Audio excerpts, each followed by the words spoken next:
Hello दोस्तों, आज की कहानी है अय्याज जिस्म का भाग 70।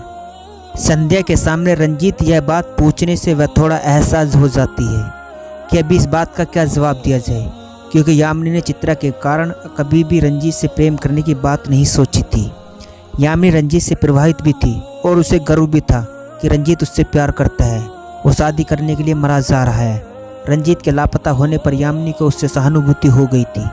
यामिनी फिलहाल इस टॉपिक को टालने की सोच लेती है। कहती है, सर मैंने अभी तक कुछ सोचा नहीं है।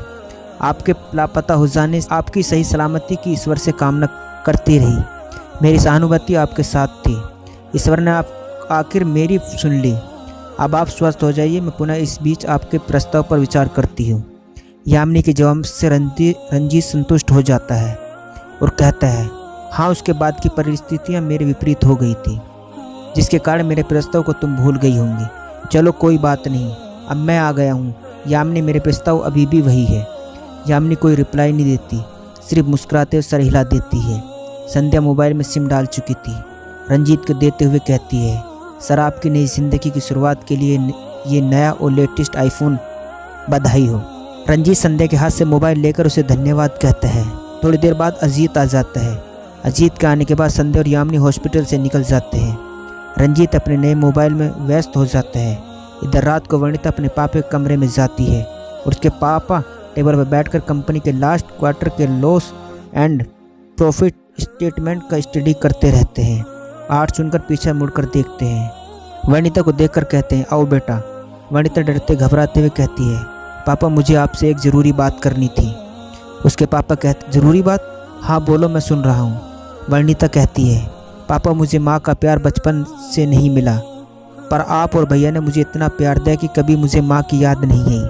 मेरी हर इच्छा और ज़रूरत को समय पर किया है, कभी आप दोनों ने इनकार नहीं किया। वनिता के पिता, जब तेरी माँ हमें छोड़कर गई थी तब तुम 6 या 7 साल की रही होगी। बढ़ती उम्र के साथ साथ एक बेटी के लिए माँ की कितनी आवश्यकता होती है, हमें उसके बाद पता चला। तूने मुझे पिता के साथ एक माँ समझकर अपनी हर समस्या को शेयर किया है और मैंने उसका समाधान भी किया है। वनिता, हाँ पापा, आपने माँ की कमी को पूरा किया है। इसलिए मैं आपसे एक बात शेयर करना चाहती हूँ। पापा, मुझे अभय नाम के लड़के से प्यार हो गया है।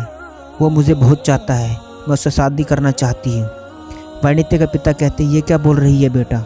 हमने तो कभी नहीं सोचा था कि तू कोई ऐसा सरप्राइज़ देगी। बेटी है तो एक न एक दिन किसी अच्छे खानदान के लड़के से तेरी शादी करके विदा कर देंगे। अभी तू कॉलेज कर रही है। 2 साल बाद जब तेरी पढ़ाई पूरी हो जाएगी तो शादी कर ही देंगे। अचानक यह क्या बोल रही है? वनिता कहती है, पापा मैंने कभी नहीं सोची थी कि ज़िंदगी में ऐसा कुछ जल्दी हो जाएगा। अब मैं इंजीनियरिंग कॉलेज में BA मैकेनिकल के 2nd ईयर में पढ़ता है और हमारे कॉलेज में अपनी बहन नीता और मुझे ट्यूशन पढ़ाने आता था। पता नहीं कब उससे प्यार हो गया, मुझे भी नहीं पता। पापा, मैं उसके बिना नहीं रह पाऊँगी। वनिता के पिता कहते हैं, बेटा ये तेरा बचपना है। इस उम्र में बच्चे जज्बात में बह जाते हैं, फिर बाद में पछताते हैं। मैं जीता जी ऐसा देख नहीं सकता। बेटा तुम इस बार फिर से विचार कर लो। अभी तुम लोग अपनी पढ़ाई पूरी करो, उसके बाद देखते हैं। अगर वह सच में तुमसे प्यार करता है तो 2-3 साल इंतज़ार कर लेगा। वनिता कहती है, पापा मैं कॉलेज छोड़ रही हूँ, बाद में प्राइवेट एग्ज़ाम देकर ग्रेजुएशन कर लूँगी। शादी के बाद अभय अपनी कॉलेज की पढ़ाई पूरी कर लेगा। वनिता के पिता कहते हैं, अभय कौन है बेटा? वो तो अभी स्टूडेंट है। उसके घर परिवार की स्थिति क्या है? उसके साथ तुम शादी कर लेने की बात कर रही हो। तुम उसके साथ खुश रह पाओगी कि नहीं, सब देखना पड़ेगा। बिना उसके बारे में जाने मैं तेरी पसंद को कैसे मान लूँ? वनिता कहती है, अबे बहुत अच्छा लड़का है। भैया उससे मिल चुके हैं। जब उसने मुझे प्यार की शुरुआत की थी तब मैंने भैया को बताई थी। भैया उसे समझाने के नाम पर मिलकर बात भी कर चुके हैं। वनिता के पिता पूछते हैं, तुम्हारे भैया को मालूम है कि तुम भी उससे प्यार करती हो? वनिता कहती है, नहीं भैया को ये बात मालूम नहीं है।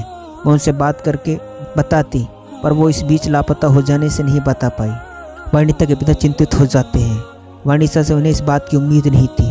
अब ऐसी स्थिति में उसे नाराज़ भी नहीं किया जा सकता था। उनकी समझ में कुछ नहीं आ रहा था। वनिता के पिता, बेटा तुम मुझे धर्म संकट में डाल दी हो। मैंने कभी कल्पना भी नहीं की थी। ठीक है, तुम अभी मुझे सोचने का समय दो। मैं उसके लिए और उसके परिवार के बारे में पता लगाकर किसी निर्णय पर पहुंचूंगा। वनिता कहती है, पापा आपको अभय के बारे में जो भी पता लगाना जल्दी पता लगा लीजिए। अगर आप बोलते हैं तो मैं उसे अपने घर बुला लेती हूँ। आप उसकी बहन चित्रा को जानते हैं, अपनी कंपनी में एक्स मार्केटिंग मैनेजर के रूप में काम करती थी। उसका सगा भाई है अभय। चित्रा का नाम सुनकर वनिता के पिता के कान खड़े हो जाते हैं। यामिनी ने उसे रंजीत और चित्रा की प्रेम कहानी और रंजीत की बेवफाई भी बतलाई थी।